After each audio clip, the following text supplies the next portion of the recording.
جانے مسائل دو علماء سے پوچھے، یہ حکم مبین ہم کو رب سے ملا ہے، چلو پوچھ کیسے جیے زندگی کو، چلو پوچھ لے کس میں رب کی رضا ہے، رب کی رضا ہے۔ قابل احترام معزز سامعین اور میری دینی و اسلامی ماں اور بہنوں، پچھلے مذاکرے سے ہم کو یہ معلوم ہو چکا ہے کہ جب مسلم بن عقیل رضی اللہ تعالی عنہ کوفہ آ چکے اور چھپ کر حضرت حسین رضی اللہ تعالی عنہ کے لیے بیعت لینے لگے، تو صرف ایک ہی دن میں تقریباً 12,000 لوگوں نے حضرت مسلم بن عقیل رضی اللہ تعالی عنہ کے ہاتھ پر بیعت کی، اور دن بدن یہ تعداد بڑھتی ہی جا رہی تھی۔ اس لیے ان کو روکنے کے لیے یزید نے عبید اللہ ابن زیاد کو کوفہ بھیجا تھا، اور عبید اللہ ابن زیاد نے کوفہ پہنچ کر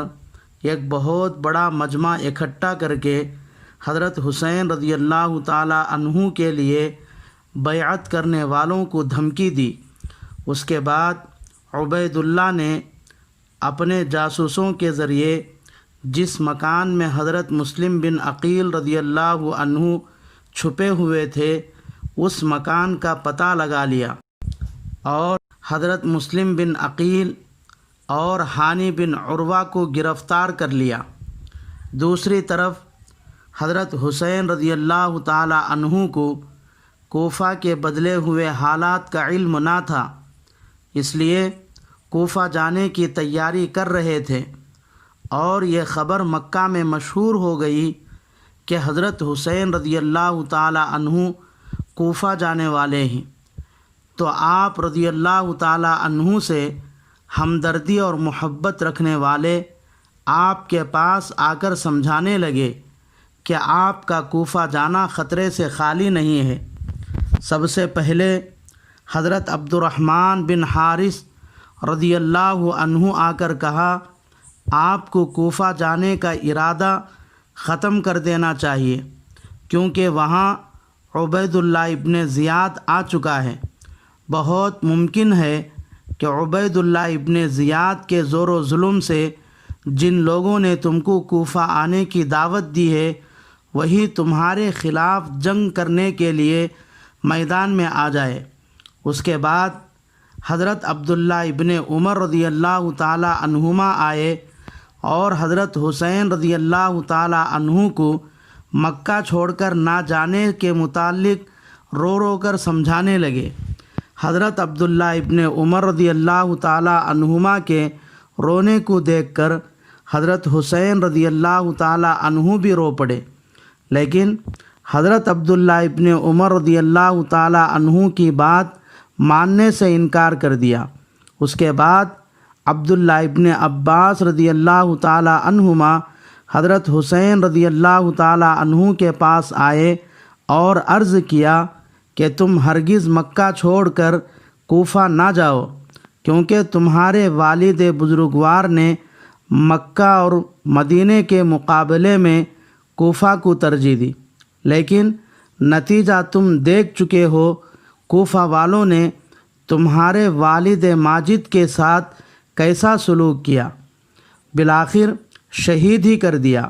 اس کے بعد تمہارے بھائی حسن کو بھی قتل کرنا چاہا، یہاں تک کہ زہر کے ذریعے ان کی جان لے لی۔ اس لیے تم کو کوفہ والوں پر ہرگز اعتماد نہیں کرنا چاہیے، نہ ان کے بیعت پر اعتماد کرنا چاہیے اور نہ ان کے خطوطوں پر بھروسہ۔ حضرت حسین رضی اللہ تعالی عنہ نے حضرت عبداللہ ابن عباس رضی اللہ تعالی عنہما سے فرمایا، آپ کی باتیں بالکل درست ہیں، لیکن میرے پاس مسلم بن عقیل کا خط آیا ہے،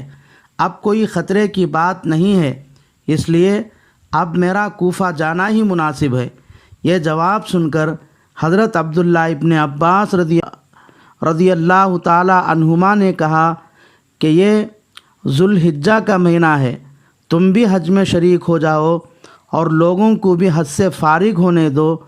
اور حج کا مہینہ جب ختم ہو جائے اور نیا سال شروع ہو جائے تو اس کے بعد بھی اگر تم جانا ضروری سمجھتے ہو تو چلے جانا۔ لیکن حضرت حسین رضی اللہ تعالی عنہ نے کہا یہ معاملہ ایسا ہے کہ اب میں کسی طرح تاخیر نہیں کر سکتا۔ حضرت عبداللہ ابن عباس رضی اللہ تعالی عنہما نے کہا اچھا اگر تم جانا ہی چاہتے ہو تو کم از کم عورتوں اور بچوں کو ساتھ نہ لے جاؤ، اس لیے کہ کوفہ والوں کا کوئی اعتبار معلوم نہیں ہوتا ہے، کیونکہ کوفہ میں جب تمہاری خلافت کے لیے 12,000 لوگ بیعت کر چکے ہیں تو ان کی پہلی ذمہ داری یہ تھی کہ وہ یزید کے عامل کو کوفہ سے نکال کر خزانے پر قبضہ کر لیتے اور اس کے بعد آپ کو کوفہ بلا لیتے، لیکن انہوں نے ایسا نہیں کیا۔ اس کا صاف مطلب یہ ہے کہ آپ کو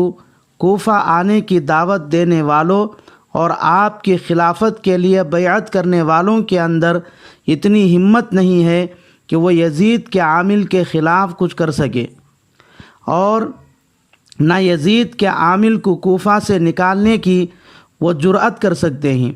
اور نہ خزانے پر ان کا قبضہ ہے۔ اس لیے